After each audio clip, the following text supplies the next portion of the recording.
चलिए, तो पिछले दिन हम लोग पढ़े थे electric potential and electric field due to electric dipole at axial point, यानी कि अक्षीय स्थिति में कोई विद्युत था तो उसके लिए विद्युत विभव और विद्युत क्षेत्र का एक्सप्रेशन है यानी व्यंजक हम लोग प्राप्त किए थे। आज का टॉपिक है निरक्षीय बिंदु पर विद्युत विभव विद्युत क्षेत्र उसी इलेक्ट्रिक डायपोल के कारण कितना होगा या कैसा व्यंजक आएगा। तो जैसा कि यहाँ लिखा हुआ लैंग्वेज में कि माना कि AB एक विद्युत विभव है, ये AB एक विद्युत विभव लिया गया है और इसके सेंटर यानी केंद्र R से R दूरी पे एक बिंदु P लिया गया है निरक्षीय स्थिति में। द्विध्रुव के अक्ष के जो लंबवत स्थिति होता है उसको निरक्षीय स्थिति कहते हैं। तो वहाँ पे R दूरी पे एक बिंदु P लिए हैं और वहीं पे हमको विद्युत विभव और विद्युत क्षेत्र ज्ञात करना है।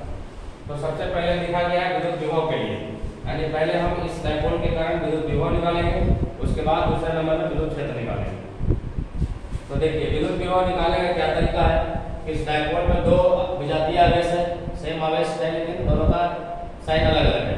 तो इस आवेश के कारण अलग इस बिंदु पे विभव निकालेंगे और इस आवेश के कारण अलग निकालेंगे। अब फिर दोनों का अलजेब्रिक सम यानी बीजीय योग निकालते हैं क्योंकि ये विभव अदिश राशि होता है।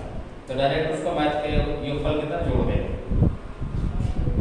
तो जिस आवेश के कारण आप जिस बिंदु पे विभव निकालना चाहते हैं उसके उस पॉइंट का दूरी मालूम होना चाहिए।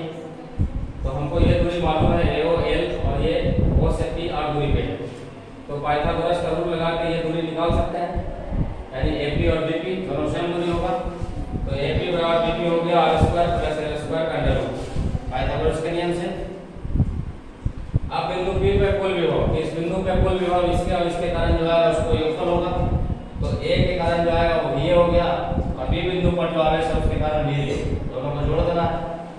तो VA के कारण कितना होगा, इस पे आवेश है -Q, तो 1/4 pi epsilon naught -Q by इससे दूरी यानी root under R square plus L square. और उसी तरह +Q के कारण तो 1/4 पाई एप्सिलॉन नॉट और Q by root under R square plus L square.